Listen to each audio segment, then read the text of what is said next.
वर्धमान नगर में रूपसेन नाम का राजा राज करता था। एक दिन उसके यहाँ वीरवर नाम का एक राजपूत नौकरी के लिए आया।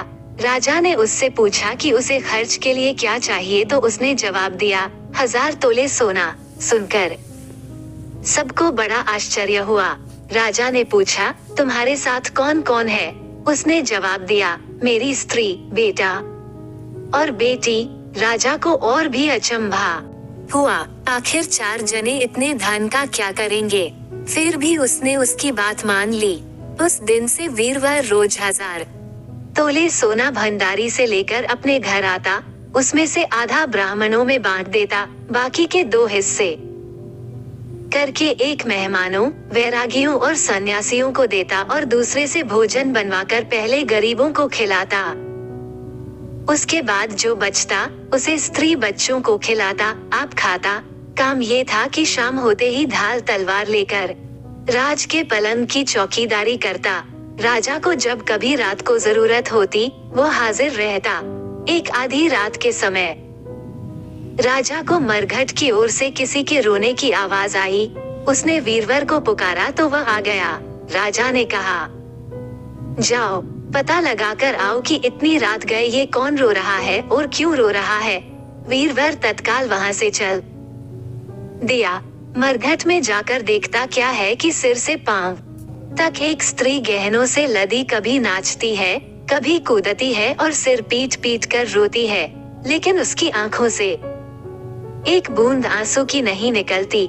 वीरवर ने पूछा, तुम कौन हो? क्यों रोती हो? उसने कहा, मैं राजलक्ष्मी हूँ। रोती इसलिए हूँ कि राजा विक्रम के घर में खोटे काम होते हैं, इसलिए वहाँ दरिद्रता का डेरा पड़ने वाला है। मैं वहाँ से चली जाऊंगी और राजा दुखी होकर 1 महीने में मर जाएगा। सुनकर वीरवर ने पूछा, इससे बचने का कोई उपाय है? स्त्री बोली, हाँ है। यहाँ से पूरब में 1 योजन पर एक देवी का मंदिर है। अगर तुम उस देवी पर अपने बेटे का शीश चढ़ा दो तो विपदा टल सकती है। फिर राजा 100 बरस तक बेखटके राज करेगा। वीरवर घर आया और अपनी स्त्री को जगाकर सब हाल कहा। स्त्री ने बेटे को जगाया, बेटी भी जाग पड़ी।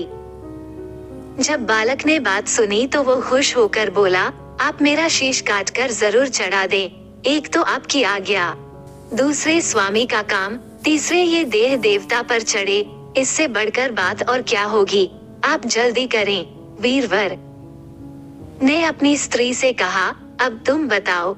स्त्री बोली, स्त्री का धर्म पति की सेवा करने में है, निदान। चारों जने देवी के मंदिर में पहुँचे। वीरवर ने हाथ जोड़कर कहा, हे देवी, मैं अपने बेटे की बलि देता हूँ। मेरे राजा की 100 बरस की उम्र हो। इतना कहकर उसने इतने जोर से खांडा मारा कि लड़के का शीश धड़ से अलग हो गया। भाई का ये हाल देखकर बहन ने भी खांडे से अपना सिर अलग कर डाला। बेटा बेटी चले गए तो दुखी माँ ने भी उन्हीं का रास्ता पकड़ा और अपनी गर्दन काट दी। वीरवर ने सोचा कि घर में कोई नहीं रहा तो मैं ही जीकर क्या करूँगा। उसने भी अपना सिर काट डाला। राजा को जब यह मालूम हुआ तो वो वहाँ आया। उसे बड़ा दुख हुआ कि उसके लिए 4 प्राणियों की जान चली गई। वह सोचने लगा कि ऐसा राज करने से धिक्कार है।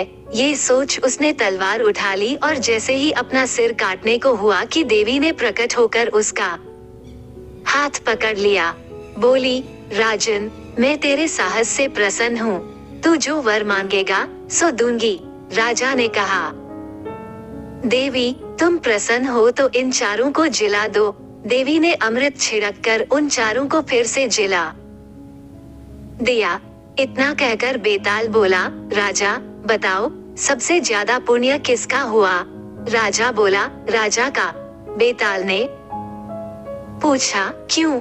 राजा ने कहा, इसलिए कि स्वामी के लिए चाकर का प्राण देना धर्म है, लेकिन चाकर के लिए राजा का राजपाट को छोड़ जान को तिनके के समान समझकर देने को तैयार हो जाना बहुत बड़ी बात है।